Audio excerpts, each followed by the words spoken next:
உணவு கொடுத்தால் அவனாக மனம் விரும்பி போதும் என்ற வார்த்தையை சொல்லுவான். வேற எந்த பொருளை கொடுத்தாலும் போதாது, இன்னொன்று தாங்கன்னா மனிதன் கேட்பான். ஆனால் உணவு கொடுத்தால் மட்டும் அவன் என்ன சொல்லுவான்? போதும் என்ற வார்த்தையை சொல்லுவான். எனவே அந்த சிறப்பான சதகாவை கொடுக்கக்கூடிய வளமையை தான் எங்களுக்கு முன்னோர்கள் ஏற்படுத்தி தந்திருக்கிறார்.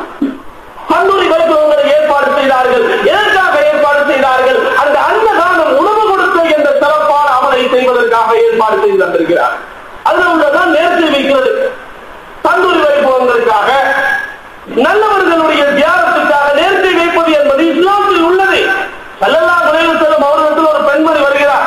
அந்த பெண்மணி வந்து சொல்கிறார், யார் ரசூலல்லாஹ், நான் ஒரு நேர்ச்சை வைக்கிறேன். என்ன நேர்ச்சை?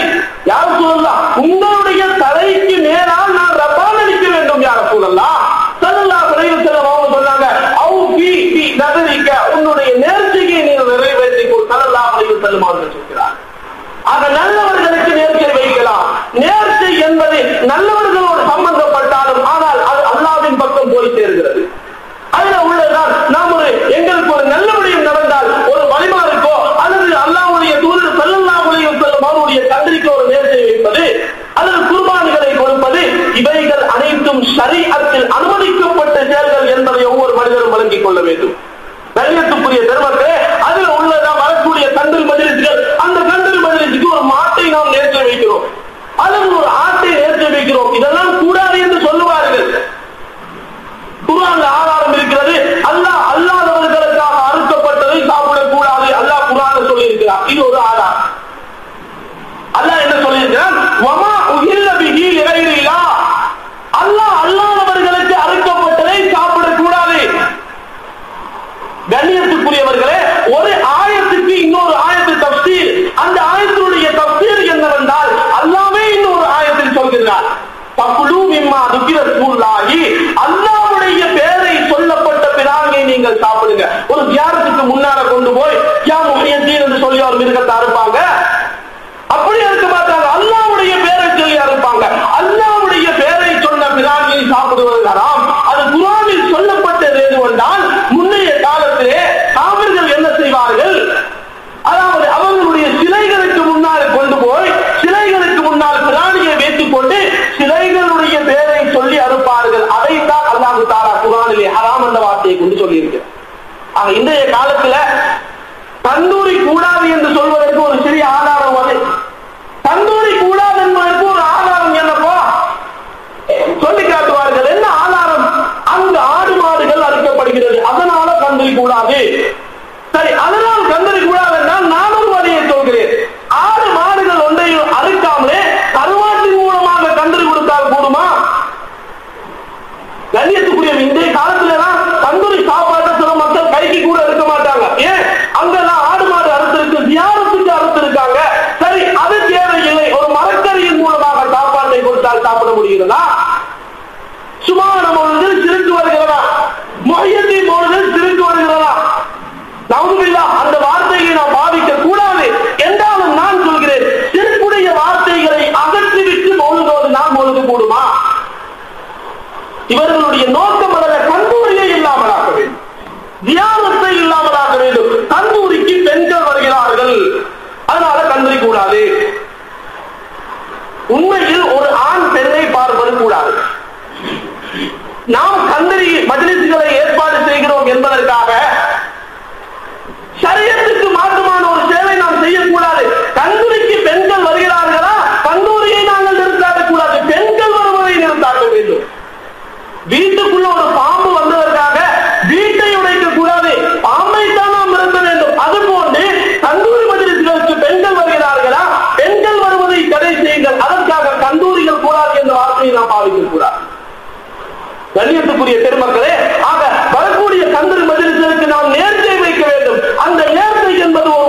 இவைகளை நேர்த்தி வைத்து நாம் கொடுக்கும் பொழுது அது அல்லாஹ்விடத்தில் சதகாவாக மாறுகிறது.